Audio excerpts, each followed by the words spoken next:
A very warm welcome from Nova Scotia, the BMW R1300GS adventure, me and my son. 1 week on the road in Canada, a great adventure. How did the bike perform? The answer in this video, stay tuned.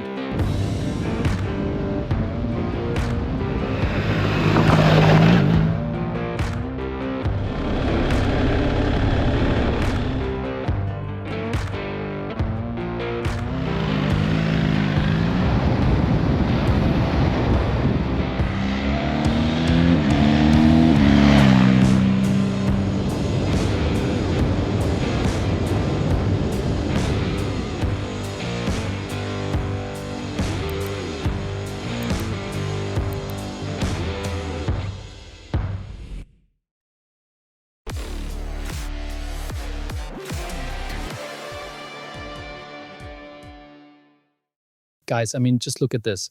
The landscape behind me, the endless wide open spaces, water, beautiful blue sky, the wilderness, us and the adventure. You know, it's actually lucky that my original wish didn't come true. I actually wanted to ride through Canada here in Nova Scotia with a BMW R1300GS, but somehow that didn't work out. And so it ended up being the R1300GS adventure. And I thought, oh no, that's too much, too heavy, not necessary. But I have to say, I'm blown away, I'm in love, and I've now found my destiny. This here is a secret cruiser. It's competing with Harley-Davidson, Road Glide and the like, and it has conquered the roads of Nova Scotia and Canada wonderfully. But let's start calmly. Our journey began out of Halifax. So we first had to deal with city asphalt and everyday situations, little things like maneuvering in parking garages downtown, searching for a parking space, basically the kind of stuff you know from our European city centers. Then of course we also had rides to beaches, rides a bit up into the wilderness, and also long distances. There were some highways too, long stretches. And next to that also real paradise dream roads, and again, short gravel sections. And what was surprising was that the longer we were on the road, the more advantages I discovered on this motorcycle, and the less important the disadvantages seemed to me. And that's actually amazing, because usually with motorcycles, it's the other way around. Usually you start with a great feeling and after a week you realize that not everything fits. But here with the adventure, it's like the longer the tour lasts, the more it grows into your heart. And I think that's also the reason why the adventure is so popular with many of you, because it's a motorcycle that on long journeys and over a long shared life grows closer and closer to your heart. And that's often really hard for outsiders to understand why you'd even put yourself through that. It's tall, it's heavy, that huge fuel tank. Why would you need that? But people who have once ridden an adventure simply find it hard to take a step back, because that sovereignty, that I can do anything feeling, that I'm ready for anything vibe, it all comes across so well with the GS adventure. Let's start with what's really its home turf, or what's been done really well. So we have 2 full panniers here, stuffed to the brim with luggage. My son's sitting on the back, and me, I don't even know how many kilos he weighs, but he's fully grown, 1.80 meters tall. And we're gliding through the landscape. And what's so remarkable is that this balance, regardless of how it's loaded, is something hardly any other motorcycle gets so right. None comes to mind right now, though I don't want to sound absolute, but I can't think of any other that's as well balanced as the GS Adventure. Whether you're riding solo or with another 150 kilos added on top, the front end always feels neutral and harmonious. And that may sound like just one advantage. And there are 20 other topics you could talk about when it comes to motorcycles, but this one is absolutely essential. Because if you're riding a motorcycle all day, all week, all your life, and the front sometimes feels one way and sometimes another, depending on how much luggage is on board, that just gets incredibly tedious. But when you're used to the front always following your thoughts with 0.001% of effort, that's such a sublime, wonderful feeling that you'll never want to give it up again. Of course, the wide handlebar helps a bit. It's ridiculously wide. You'll hardly find another motorcycle with such a broad conductor stick up front. And with that handlebar, you get an insanely tight turning radius, so you can turn around easily. There's a lot of electronics built in too, which helps enormously with handling. The suspension, traction control, and ABS always adjust to the riding situation, but especially to the load condition. and that really helps the bike always stay perfectly balanced. The harmonious handling of the front end just always works beautifully. And I should also mention, the last time I rode BMW's Boxer models, which was already a while ago, I was in Croatia. I rode the 1250 RS, the 1250 RT, and there also the 1300GS Adventure. And now here in Nova Scotia, I have to say, this is truly its domain. Here it's clear to me the GS, and in this case even the Adventure, is the best choice because you have such a wide range of asphalt qualities and you constantly find joy in that extra portion of suspension travel. And when I think about it during such a tour, there are really two main reasons why the GS ends up making the most sense if you're hesitating between different Boxer models. The first one is, if you're relatively tall, the GS Adventure helps you ride more relaxed because you have a more comfortable knee angle. So that's the first point. The taller you are, the more you should go for the Adventure and not for the RT or the RS. And the second one is, of course, the rougher the asphalt, the more reason to go for the Adventure.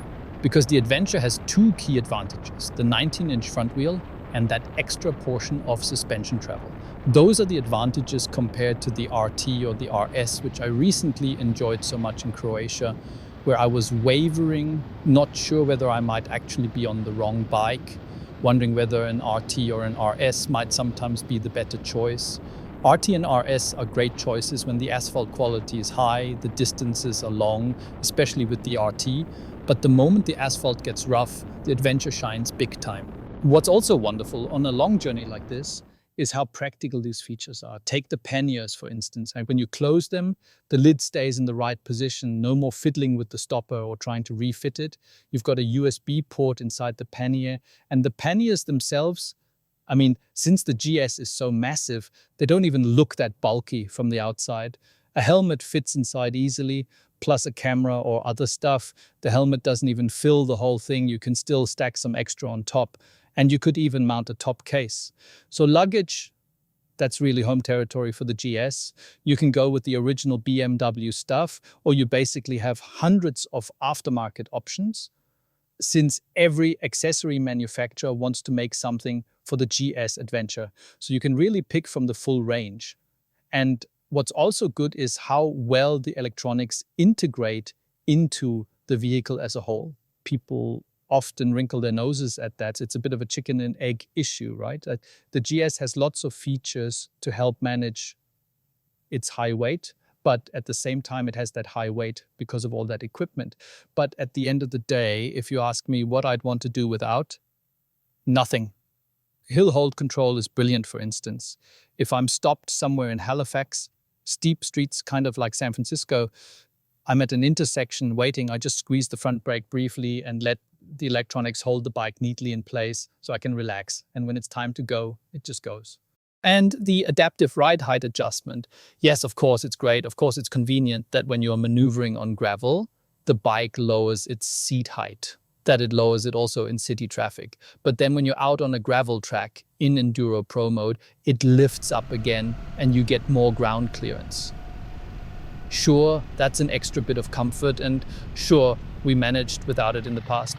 But once you have it, it's just nice to have. Now, if you're on the road for a whole week, what are the things you don't like? Strangely, while riding, there's nothing technically bad. It's still the same old issue. The gear shifts between first and second gear. In stop-and-go traffic, it gets annoying eventually. That loud mechanical clonk, the rather jerky takeoff, those noticeable load changes in first and second gear, that's something that gets on your nerves when riding in heavy traffic. It works better on smaller bikes. And what I don't like visually and what somehow doesn't fit this adventure spirit is this amount of plastic here, I'd say, this smooth surface. I've mentioned it in another video before that I preferred the old GS's tubular frame look. Here you have this little plastic protector because it's already scratched from, I don't know, maybe 1,000 kilometers we've ridden so far. Sure, it's cheap and easy to replace and then it looks new again. But for me, that feels more like a street bike and less like an adventure bike. Maybe that's just taste. Maybe you see it differently. On the other hand, it's probably quite practical. You've got a smooth surface, and when you're standing, your knees and boots have space and grip. You've got a lot of freedom to move. That it's really well designed in a practical way with those crash bars attached. If you drop it in the gravel, it's fine. Pretty easy to lift back up and nothing ever breaks on the bike. So yes, it's functional, but I think this particular area here doesn't convey that same enduro character. Thinking about what really bothered me last week, honestly, technically nothing comes to mind. And that actually frustrates me a bit because with such an expensive motorcycle, I really want to give you a critical report, point out what might not fit or what's not right. Because when you buy a bike for over 30,000 euros, you have high expectations, but in practice, they're met.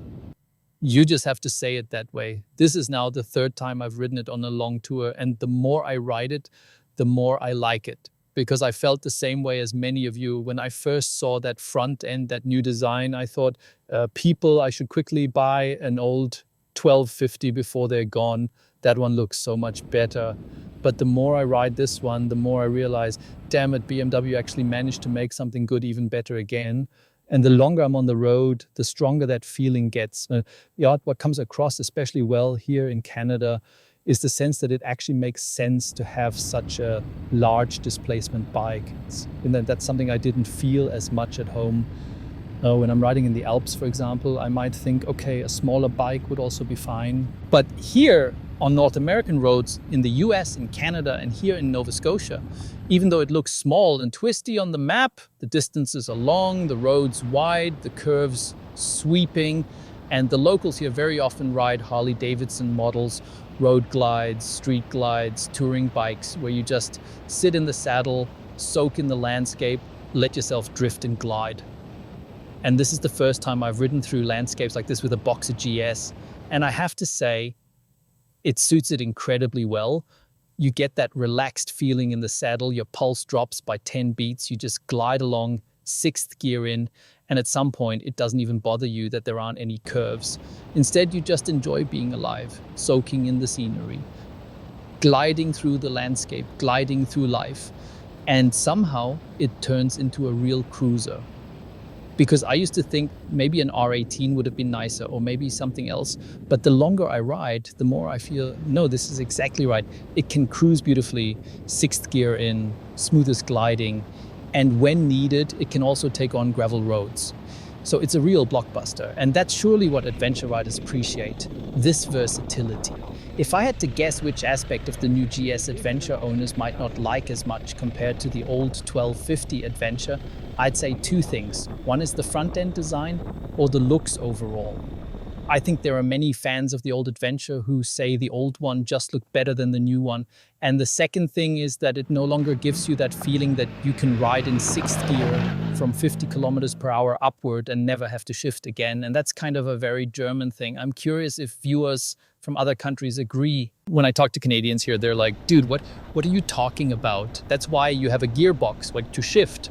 And why wouldn't you use second gear instead of sixth?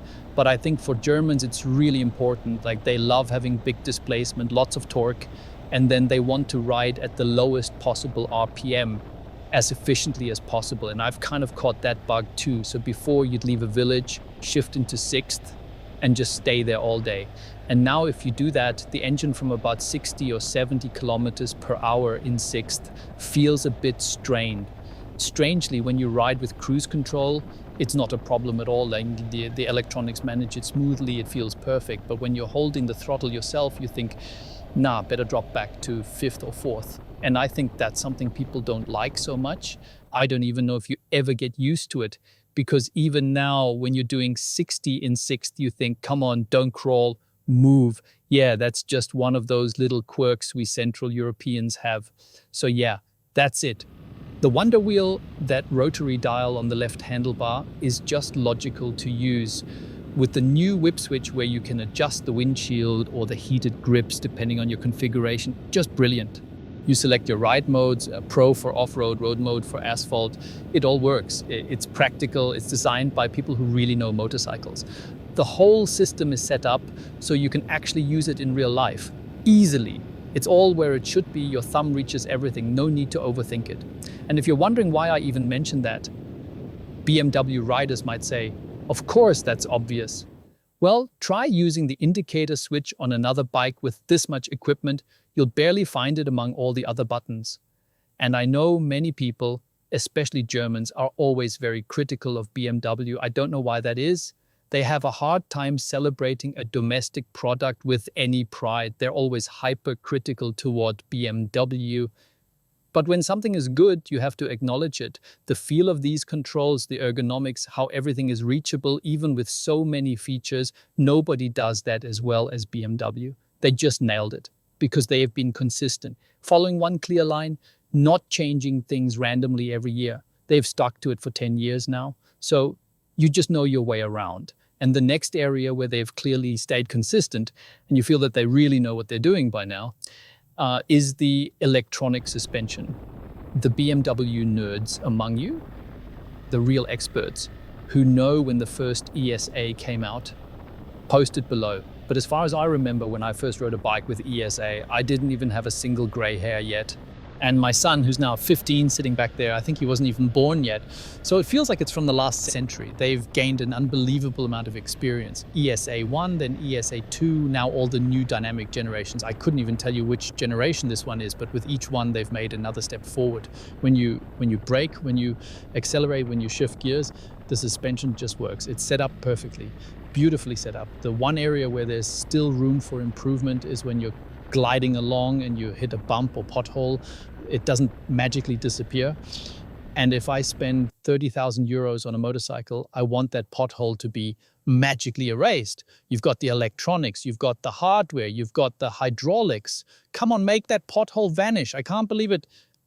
With a 19-inch front wheel, that must be possible. Put in another 100 euros, 200 euros, 1,000 euros. I don't care. I want the feedback from the road, yes, but not as a punishment. I don't need it erased, so I have no idea what's going on, but I also don't want it to feel like a loss of composure. The GS Adventure still rides beautifully and you can't compare it to other bikes in terms of comfort, but there's still room for improvement. Maybe the semi-active damping could do even more. And something that fits the big tank character really well. I mean, look at it. It's not just the tank that's big. It's the whole fuel supply system, like the air intake, the crash bars, the engine guards, like everything is massive. And yet, I don't mind at all anymore. Because on such a long ride, you just enjoy this feeling of sitting on something substantial. I've often been on smaller bikes, 800s, 900s. You sit on them and they feel lively and fun. But here, after a full week, I feel like I've arrived somewhere. And that's what makes this motorcycle so special. In short, in a landscape like this, the BMW R1300GS Adventure has clearly found its home. All right, guys, if you liked this video, make sure to subscribe to the channel because a video about my entire trip through Canada is going to be released soon. Thanks for watching and see you next time.